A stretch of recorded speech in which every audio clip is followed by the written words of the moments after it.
Okay, let's talk about this Fatal Fury card. Share your thoughts down on the card below. What you thought of the card, what you thought of the fights, any particular fight. Hit the like bell, subscribe, and the notification bell. Now, interestingly enough, Teofimo Lopez had the best performance and probably against the best opponent, considering that Barboza beat Ramirez, beat Catterall. He was probably just the best one overall compared to the three more popular fighters: Lopez, Haney, Garcia. And also, interestingly enough, Garcia was probably the one on the card that people thought had kind of the easiest route because how Rolly's career trajectory has looked and how uh, susceptible he is to being damaged. But surprise, surprise, that there are some interesting things that happen on this card. The fights weren't super entertaining, but there was some interesting stuff to happen. So let's talk about it. Yeah, Teofimo Lopez had the best performance, just clean. It wasn't super clean. He did have some issues, but overall he was in control. He was never really in any trouble. He was looking loose, looking smooth. He struggles sometimes getting the entry, getting to Barbosa, but besides that, he had mostly control of the fight. He would get hit with some clean jabs and stuff like that. But yeah, Teofimo Lopez did pretty good. Haney took the safe route, which isn't that much of a surprise because Ramirez is a dangerous puncher, and Haney doesn't do well with dangerous punchers as far as getting hit by them. To be fair, that's what makes a dangerous puncher a dangerous puncher.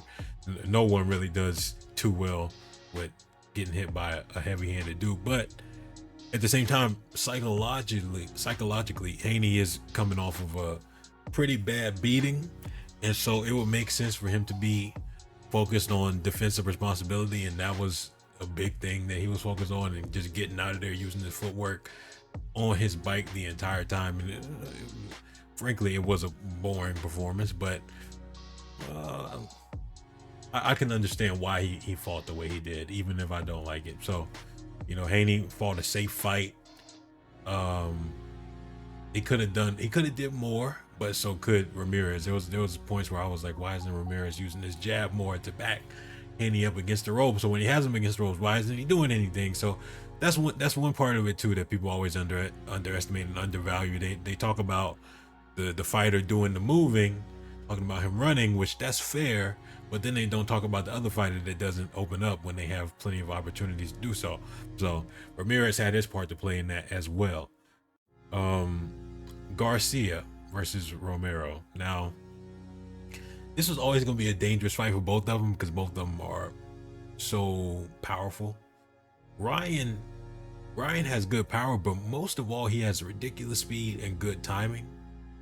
So Romero was so hesitant to engage throughout the fight that his part of the fight was kind of shut down from Garcia's speed and timing. And then Garcia started to slow down once he got dropped in that second round, and he felt, honestly, I think in the first round he got hit on the gloves with like a left hook or a right hand, and he kind of like, he was kind of jarred by it. I think that power kind of had him a little bit hesitant regardless of if he got dropped or not. But I do think him getting dropped did make his part of the fight significantly more hesitant, just because he was worried about getting dropped again. But the thing about Garcia getting dropped is that it's the exact same situation, just orthodox and not southpaw, to compared to what happened with the Campbell situation where he got dropped, where he's pulling back, he's exiting range, drops his right glove, especially in response to a level change when his opponent kind of ducks and lowers the level of their head, and they step in with a left hook, boom, catch him. And that's what Romero did. And then Garcia kind of tried to put his glove up after he got hit with the first left hook, but then the second one had enough force to just knock him off his legs, knock him off his feet when his legs were already going from underneath him. And so he hit the ground, and he was hurt pretty bad. Not I shouldn't say pretty bad. He was hurt, a little bit. He wasn't hurt that bad, but yeah. The thing about Garcia is he'll get dropped, but he recovers well. So he was never in any major danger. But yeah, he he definitely felt like he was in danger because he was quite hesitant to open up with some stuff.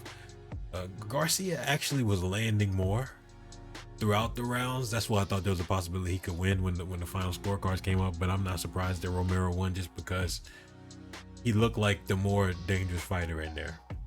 So, and Garcia was even landing some of his left hooks, but it wasn't enough. The other thing about that fight is that neither of them really did too much adaptation. Romero had some opportunities where he could try and adapt that right hand to get over the lead shoulder of Ryan, and there wasn't really too much adaptation there. Garcia had some opportunities to maybe try some uppercuts and some shovel hooks because Rolly Romero kept ducking every time Ryan threw some shots his way or feinted, but neither of them really adapted. And so that's what you get when you have two fighters that's kind of threatened by each other, but don't really have the skill or maybe even the will to change up their game plan. So it is what it is. Definitely was an interesting night of fights. Not an entertaining night of fights, but interesting. Tomorrow will probably be better. So let's be on the lookout for that. That is all. I'm out.